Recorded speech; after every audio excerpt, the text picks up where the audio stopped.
In September of 2022, there was a murder of a prominent, well-known journalist who worked for the Review Journal. His name was German.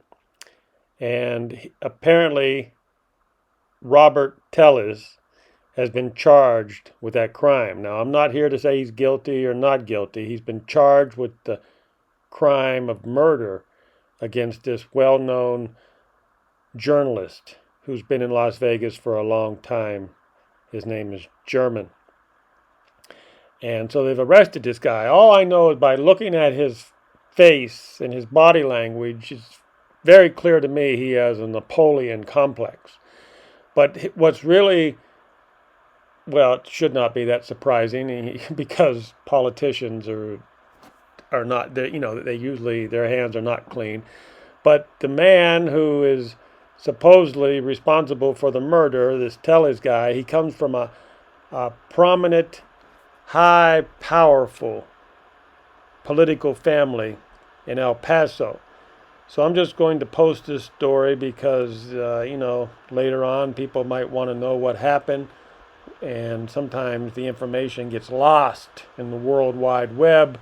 So I'm going to go ahead and update it. That again, the Las Vegas Review Journal reporter Jeff German, he was the guy that was killed.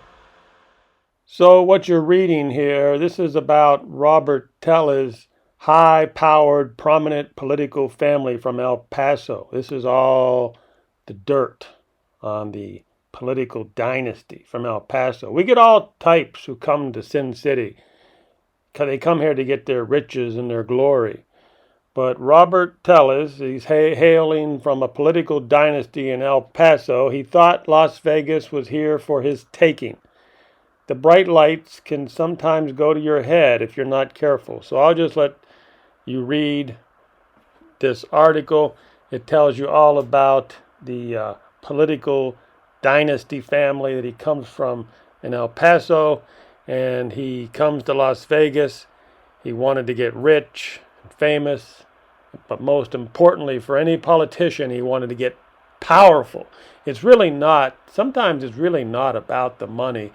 It's really more about the power. And of course, with the power comes the money. So I don't think he was on speaking terms with his father. I don't even know if his father's alive or not. It doesn't really matter. But the man definitely has psychological problems. And he has been charged with the murder of Jeff German. Now, we're not saying whether he's guilty or innocent. We're just saying he's charged. He's the alleged killer of Jeff German. And this all happened in the month of September 2022 in Las Vegas, Sin City.